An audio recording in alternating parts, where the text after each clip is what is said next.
Minglaba. Today, I'm going to teach grade 11 Unit C Travel in Southeast Asia 2.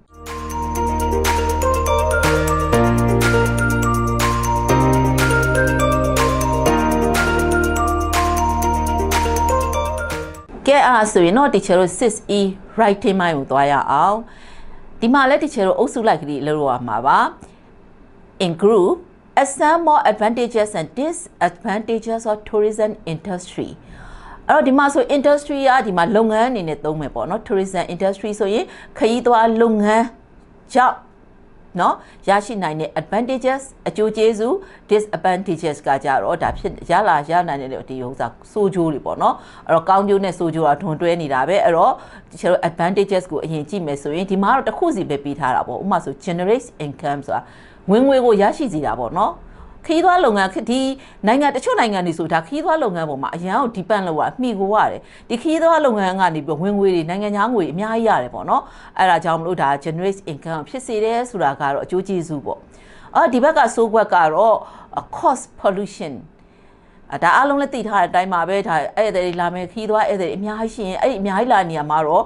ညဉ့်ညမ်းမှုဆိုတာတော့အနည်းနဲ့အများဖြစ်စေတာပဲဒါ disadvantages ပေါ့အဲ့တော့ကလေးတို့လည်းစဉ်းစားကြည့်ရမယ်အချက်တွေအများကြီးစဉ်းစားမယ်စဉ်းစားပြီးတော့ဒီဇယားလေးမှာဖြည့်ပေးဖို့ပေါ့ဒါတီချာနမူနာလေးထပ်ပြီးတော့ဖြည့်ပေးထားပါတယ်เนาะဒီမှာကတော့ဥပမာဆိုလို့ရှိရင်ဒီ social benefits ဖြစ်တာပေါ့เนาะဒီ social benefits ဆိုကလေးတို့ဘယ်လိုထင်လဲဒါ advantage ပေါ့เนาะဘာကြောင့်လဲဆိုတော့ဒီလူမှုရေးနဲ့ပတ်သက်ပြီး benefits တွေရတယ်ခင်မင်မှုအပေါင်းအသင်းအသစ်တွေရတယ်တချို့ဆိုလို့ရှိရင်သွားလိုင်းနဲ့စီးပွားရေးအတွက်ပေါ့နော်ဒါ partner တွေရလာတာမျိုးတို့နောက်တစ်ခါကျတော့တခြားကိုယ့်ရဲ့လုပ်ငန်းအတွက်ကိုဒါ support လုပ်နိုင်မဲ့သူမျိုးရတာမျိုးတငယ်ချင်းအသစ်တွေဒါမျိုးတွေရလာနိုင်တယ်ဒါကြောင့်မို့ social benefits ဖြစ်တယ်လို့ပြောလို့ရတယ်ကဲဟုတ်ပြီဒါဆိုဒီအောက်က degradation of the environment ကိုကြည့်ရအောင်ဒါ advantage ဖြစ်မလား disadvantage ဖြစ်မလားကြည့်ရအောင်เนาะအဲ့တော့ degradation of the environment ဆိုဒီကိုယ့်ရဲ့ပတ်ဝန်းကျင်ကိုပေါ့နော်ဒါပေါ့နေပါစေရရောဒီ environment ရဲ့အခြေအနေကို तू ကကြစီတာပေါ့နော်နေကြစီတာမျိုးဖြစ်စေတဲ့အတွက်ကြောင့်ဒါကတော့disadvantages ပေါ့နမူနာပြောရမယ်ဆိုလို့ရှိရင်ဒါကတော့ pollution ပုံစံမျိုးပါပဲ pollution ညဉ့်ညမ်းတာနဲ့မကဘူးဒါဒီ environment ကိုဒါလူတွေအများကြီးသွားတဲ့အတွက်ကြောင့်မို့ဒါဆူညံတာတွေပြီးတဲ့အခါမှာပေါ့နော်ဒီကlocal တွေမှာဆိုလို့ရှိရင်ဒါမကောင်းတဲ့အတူယူမှုတွေပါတယ်ဒါမျိုးလေးတွေသွားပြီးရနိုင်တာမျိုးတို့နောက်ကဒီပတ်ဝန်းကျင်ရဲ့ပေါ့နော် image တွေကိုလည်းနည်းနည်းထိခိုက်တာမျိုးလည်းဖြစ်နိုင်တာပေါ့ဒါကြောင့်မို့ဒါဆိုရင် disadvantage ဖြစ်နိုင်တယ်เนาะဖြစ်မယ်ပေါ့เนาะ now creation of jobs ဟုတ်တယ် job opportunity တွေပေးနိုင်တယ်လေအခွင့်အရေးတွေเนาะအလုပ်ခွင့်လန်းတွေပေးနိုင်တယ်ဒီ tourist တွေလာပြီးဆိုတဲ့ကဒီ tourist တွေအတွက်ကိုတချို့တို့ဒါပေါ့နော် tourist guide လုပ်တဲ့သူတွေနောက်တစ်ခါ hotel တွေ motel တွေနောက်ပြီးခရီးသွားလာရေးတွေနောက်ပြီးတော့သူတို့သွားပြီးလဲပတ်မဲ့ local people တွေအတွက်ဒီ job တွေကိုဒါ create လုပ်ပေးနိုင်တယ်เนาะ job opportunity တွေအလုပ်အတွက်အလုပ်ကိုင်အခွင့်အလမ်းတွေအများကြီးရလာနိုင်တယ်ဒါဆိုတော့ advantage ပေါ့ဟုတ်ပြီကဲအောက်ကအောင်ကြည့်ရအောင် harm to local culture တဲ့အလုပ်ကိုင်ခွင့်လန်းပေါ်လာနိုင်တယ်လို့ဒီ local ပေါ့ဒေသရဲ့ဒီဒလိထုံးစံတွေဟာဒီtourist တွေပေါ့နော်နိုင်ငံသားခရီးသွားတွေတခြားခရီးသွားတွေလာတဲ့အတွက်ကြောင့်မလို့အဲ့ဒါတစ်ခါလေကြရင်ပေါ့နော်ဘေးအန္တရာယ်ဒါမှမဟုတ်ရင်ပေါ့စားပေါ့အကျက်အတဲတခုခုပေါ့နော်ဒုက္ခပေးနိုင်တဲ့ဟာမျိုးဖြက်စီဖြစ်နိုင်တာမျိုးလေဖြစ်နိုင်တာပဲအန္တရာယ်ရှိနိုင်တယ်လို့ပြောတာပေါ့နော် local ကားကြအတွက်ဒါဆိုရင်တော့ဒါ disadvantage ပေါ့နော်ဒါကလေးတို့ဒါလေးတွေလည်းထည့်ပြောလို့ရတယ်နောက် economic growth စီးပွားရေးတိုးတက်လာဟုတ်တယ်လေဝင်ငွေကောင်းမှတော့စီးပွားရေးကတိုးတက်တာပေါ့နော်ဒါစီးပွားရေးအတွက်တိုးတက်မှုလေးဖြစ်လာနိုင်တယ်နောက်တစ်ခါကျဒီနိုင်ငံမှာ tourist တွေကိုဒါဗာလဲ attract ဆွဲဆောင်နိုင်ဖို့အတွက်ပေါ့နော်ဒါလုပ်ငန်းတွေလုပ်ရင်းနဲ့ဒါအများကြီးပေါ့နော်စီးပွားရေးအကျအောင်မြင်မှုတွေတိုးတက်ဖွံ့ဖြိုးမှုတွေဖြစ်လာနိုင်တဲ့အတွက်ဒါအကျိုးကျေးဇူးတစ်ခုပေါ့သို့တော့ depletion of natural resources တချို့တို့နိုင်ငံမှာပဲကြည်လေဒါတဘာဝတယစာတတွေအများကြီးတဖြည်းဖြည်းနဲ့သူကရော့နေသွားနိုင်တယ်ပေါ့နော်နောက်ပြီးတော့တချို့ပျက်စီးတာမျိုးတွေကုံဆုံးသွားတာမျိုးတွေဖြစ်သွားနိုင်တယ်တဲ့အဲ့ဒါကြောင့်မလို့ဒါတွေကိုဒီအကြောင်းတွေရှိတဲ့အတွက်ကြောင့်မလို့ခလေးတို့ဒီမှာနမူနာပေးထားတာတွေရောကိုယ့်အကူထပ်စဉ်းစားပြီးတော့ဒီမှာအချက်ကလေးဖြည့်မယ်ဆိုရင်လွယ်လွယ်ကူကူနဲ့ဖြည့်လို့ရမယ်စဉ်းစားကြည့်လိုက်ပေါ့နော်တခြားဘာလေးဖြည့်ခြင်းသေးလဲဒါ sample လေးတွေရှာပေးတာဖြစ်ပါတယ်ကဲဟုတ်ပြီအဲ့ဒါဆိုလို့ရှိရင်เนาะဒီမှာဒီစကားလုံးလေးတွေဟာရှေ့နောက်ဥစားပေါ့နော်လေ့ကျင့်ခန်းအတွက်ကိုဒါတွေကအထောက်ကူဒီမှာရှာထားရင်အထောက်ကူဖြစ်သွားပါလိမ့်မယ်เนาะကဲဆက်ကြည့်ကြရအောင်ဒီ B မှာကတော့ဒီချေတို့ကကလေးတို့က conversation တစ်ခုရေးရမှာလိမ့်မယ် Alright, a conversation about 200 to 250 was on advantages and disadvantages of tourism industry ခုနတစ်ချက်ပြောခဲ့သလိုပဲ advantages နဲ့ disadvantages တွေကိုရှာထားရင်ဒီမှာကောင်းကောင်းတခါရေးလို့ရပြီเนาะစာမျက်နှာဒီစာလုံးရည်အနေနဲ့ကတော့200နဲ့250အတွင်းမှာရှိရမယ်เนาะအဲ့တော့ refer to the information in exercise A and the useful language given below တဲ့တချို့တို့ exercise A မှာ information လေးပေးထားတာရှိတယ်အဲ့ဒါတွေရဲ့ပြီးရင်အောက်မှာပေးထားတဲ့အသုံးဝင်တဲ့ဒီအသုံးပြုနိုင်တဲ့ဘာသာစကားလေးတွေเนาะဒါလေးတွေကိုကြည့်ပြီးတော့ရေးကြည့်အဲ့ဒါလေးတွေကိုမိညမ်းပြီးတော့ပေါ့เนาะ refer လုပ်ပြီးတော့စာဒီစာကုန်းတစ်ပုဒ်ရေးချရမှာဖြစ်ပါတယ်အဲ့တော့ the organization of your composition ဒါကလေးတို့ရဲ့ composition ဒီလိုဖွဲ့စည်းပုံကြီးဒီလိုလေးရှိမယ်ပေါ့နော်အဲ့တော့ introduction နဲ့စရမယ် present the topics ပြီးတဲ့အခါမှာ making a general remark အဲ့တော့ဒီ topic နဲ့ပတ်သက်ပြီးတော့တင်ပြရမယ်ပြီးတဲ့အခါမှာဒါနဲ့ပတ်သက်ပြီးတော့ဒါရေပုံရအဖြစ်ဒီမှတ်ချက်ကလေးတွေကိုလည်းလုပ်ပြရမှာဖြစ်တယ်နော် say that tourism industry has advantages and disadvantages using contrast connector အဲ့တော့ဒီ tourism ဒီခရီးသွားလုပ်ငန်းနဲ့ပတ်သက်ပြီးတော့เนาะtourism industry ဆိုတဲ့ခရီးသွားလုပ်ငန်းနဲ့ပတ်သက်ပြီးတော့သူ့မှာရှိနိုင်တဲ့ရရှိနိုင်တဲ့ကောင်းကျိုးနဲ့ဆိုးကျိုးတွေကို contrast ဆိုတာနှိုင်းယှဉ်ပြီးတော့ပေါ့เนาะပြောတဲ့connector ဆက်သွယ်မှုစကားလုံးလေးတွေသုံးပြီးတော့ဒီ introduction ကိုစရမှာဖြစ်ပါတယ် introduction ကိုရေးသားရမှာဖြစ်တယ် body မှာကတော့ paragraph နှစ်ခုလောက်တော့ထည့်ရမယ် paragraph 1မှာဆိုရင် state advantages with supporting details and example အဲ့တော့ခုနကတော့က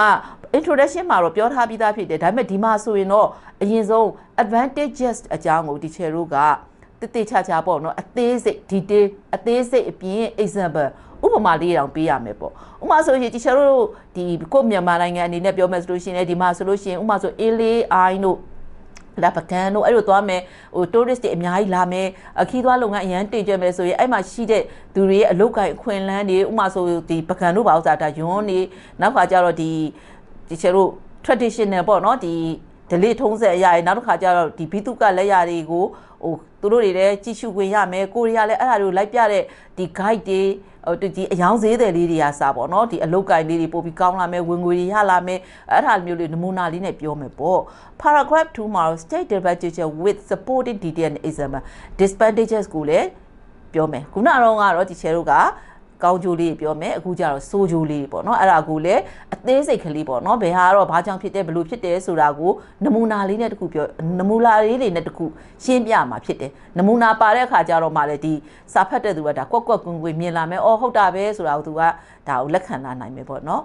ကဲ note ဆိုတာမှတ်သားမှာတော့ balance between advantages and disadvantages တဲ့ဒီကောင်းကျိုးနဲ့ဆိုးကျိုးစရာမှာဟန်ချက်ညီဘူးတော့လို့ဒါကောင်းကျိုးတွေအများကြီးပြီးတော့မကောင်းကျိုးကကြတော့နည်းနည်းလေးထားရမျိုးတော့မဟုတ်ပေါ့တော့ဒါ balance လေးတော့ရှိရမယ်ပေါ့နော်ကောင်းကျိုးနဲ့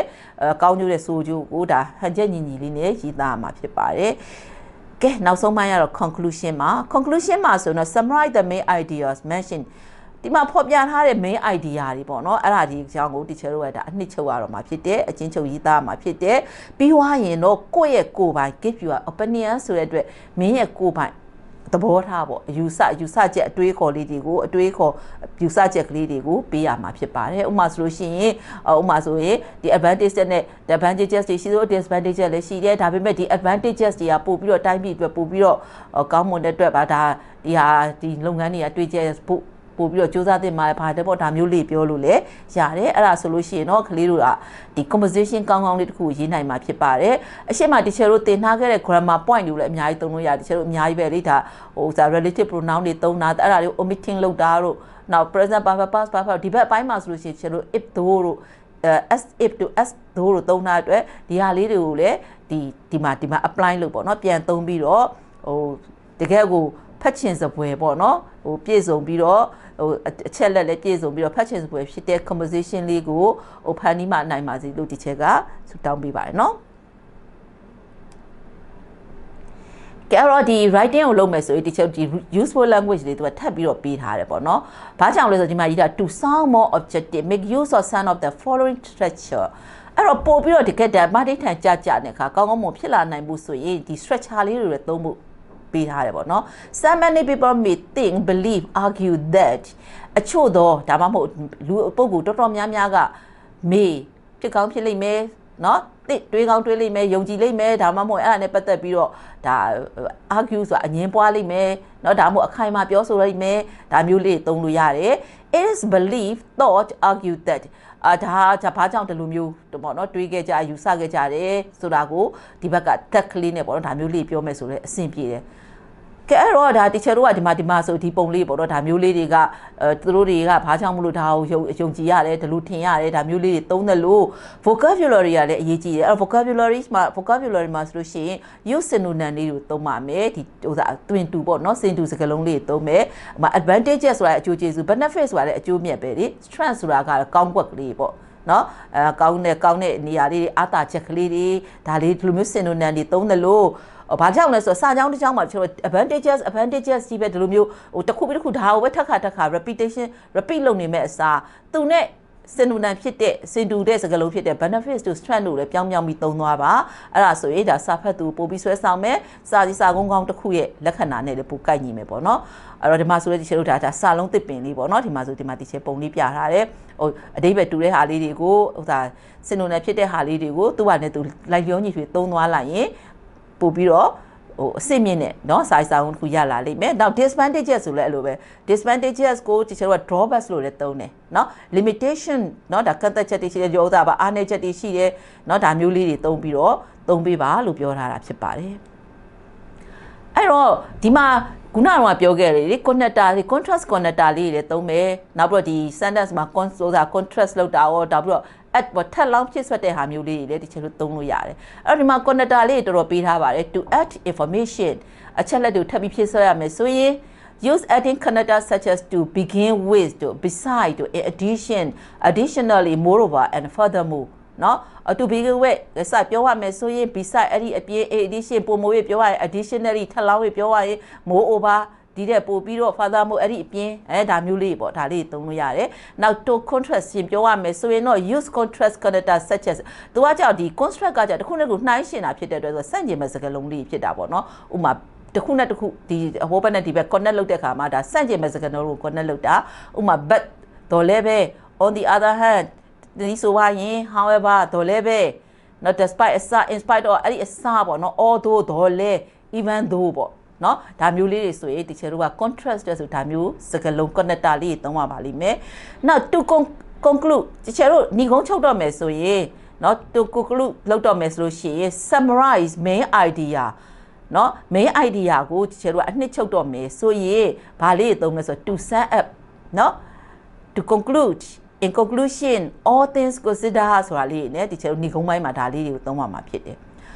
ပြီးတဲ့အခါမှာတချို့တို့ပြောထားတယ်မှာကိုယ့်ရဲ့ opinion ကိုဖော်ပြဖို့လည်းပြောထားတယ်လေအဲ့တော့ to state our opinion use expressions such as personally I believe in my opinion from my point of view in my view ဒါမျိုးလေးသုံးလိုက်တဲ့အခါမှာဟိုပေါ့နော်တချို့တို့ဒီစာကုန်းလေးကဟိုလှပပလေးနဲ့ဟိုပြည့်စုံလေးနဲ့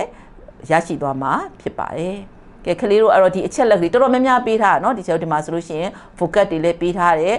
ပြီးတဲ့အခါမှာသုံးပြရမယ်ဒီ useful language တွေနောက်တစ်ခါဒီ connector တွေကိုလည်းတော်တော်လေးပြည့်စုံပေးထားတဲ့အတွက်စာကုန်းကောင်းတစ်ခုကိုဖန်တီးနိုင်မယ်လို့ထင်ပါတယ် Let me stop here thank you see you later